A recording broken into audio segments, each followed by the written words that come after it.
আমরা এখন আছি বাংলাদেশের একমাত্র বিদ্যুৎবিহীন গ্রাম, যেখানে পুরাতন আমলের বাড়িঘর এখনও টিকে আছে। হ্যাঁ, ঠিকই শুনেছেন, আমি রতন রায় আছি আপনাদের সাথে। আজকে বাংলাদেশের উত্তরাঞ্চলের একটি প্রত্যন্ত গ্রাম আপনাদেরকে ঘুরে দেখাবো। থাকুন আমাদের সাথে। আমাদের লক্ষ্য এবার শহর থেকে দূরের কোনো গ্রাম, এমন গ্রাম যেখানে এখন পর্যন্ত কোনো আধুনিক সুযোগ সুবিধা প্রবেশ করতে পারেনি। আমরা এমনই একটি গ্রামের সন্ধান পেয়েছিলাম, নীলফামারী জেলার ডোমার উপজেলার শেটের কামাত নামক গ্রাম।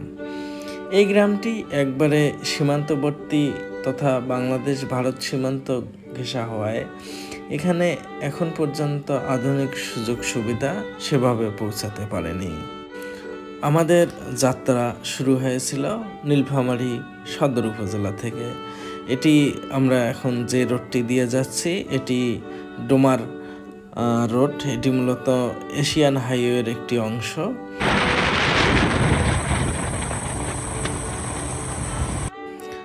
চলতে চলতে আমরা নীলাহাটি নামক স্থান পার হয়ে আসলাম। ডোমার পৌঁছানোর আগেই একটি বাইকের গ্রুপ শো শো শব্দে আমাদের পাশ কাটিয়ে চলে গেল। ভ্রমণ করা অবশ্যই ভালো, তবে বাইক চালানোর সময় অবশ্যই হেলমেট পরে সতর্ক হয়ে চালানো উচিত।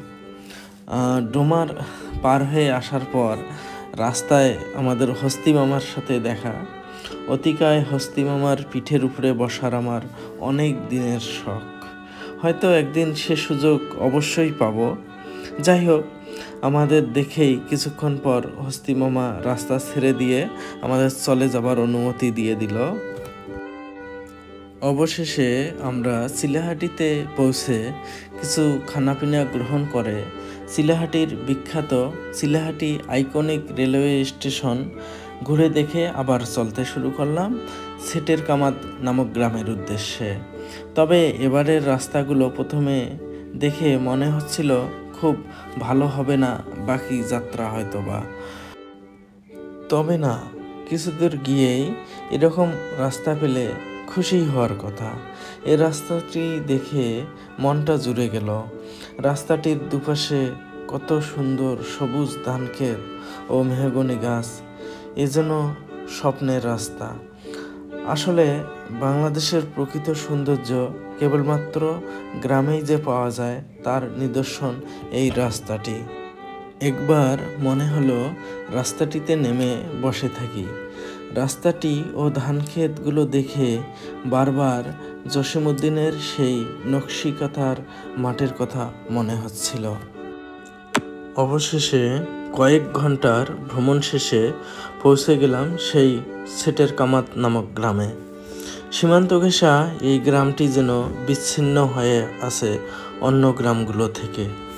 গ্রামটিতে যাওয়ার তেমন কোনো রাস্তা নেই, শুধুমাত্র সাইকেল চলাচল করতে পারে এমন একটি রাস্তা রয়েছে। সবুজ ধানক্ষেত থেকে গ্রামটিকে বেশ সুন্দর লাগতেছে। একবার ভাবুন তো, রাতের ঘুটঘুটে অন্ধকারে আপনাকে এই গ্রামে থাকতে দেওয়া হলো, থাকতে পারবেন তো? চলে আসছি, আমরা পড়ে যেতে পারি, ভয়াবহ রাস্তা, খুব বিপজ্জনক।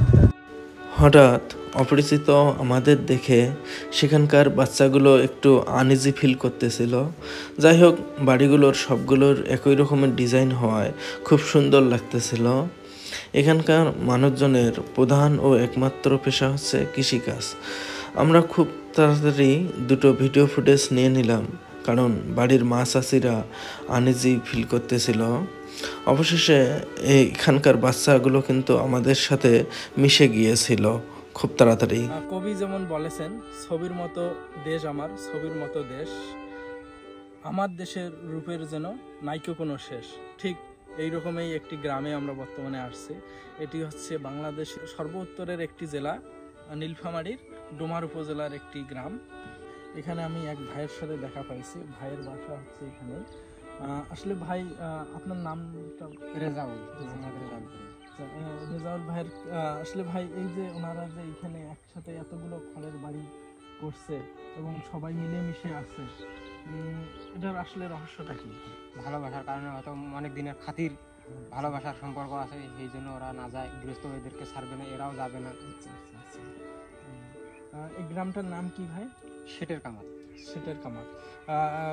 আমরা শুনলেন এই যে আসলে আমাদের যে পারস্পরিক বন্ধন, আমাদের আসলে আমরা এই আধুনিক যুগে এসে তো দেখা ভাই ভাইকে হচ্ছে দেখতে পারে না, পৃথক হয়ে যায়, কিন্তু আসলে এখানে কিন্তু আমরা সেই আধুনিকতার ছোঁয়াটা এখানে লাগেনি। এখানে দেখতেই পাচ্ছি যে আসলে এনারা পরস্পর একই সাথে আছে। এখানে আরেকটা বিষয়, কিন্তু এখানে কোনো বিদ্যুৎ নেই। হ্যাঁ, বিদ্যুৎ না নেওয়ার অবশ্য কারণ আছে যে এখানে সবগুলো আসলে খড়ের ঘর। খড়ের ঘরে আসলে সেরকম কোনো গরমও লাগে না। এখানে মোটামুটি অল টাইম একটা ঠান্ডা আবহাওয়া এখানে পাওয়া যায়।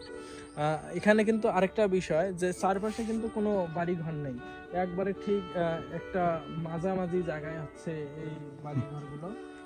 বুঝতে পারছি। আচ্ছা ভাই, ধন্যবাদ ভাই।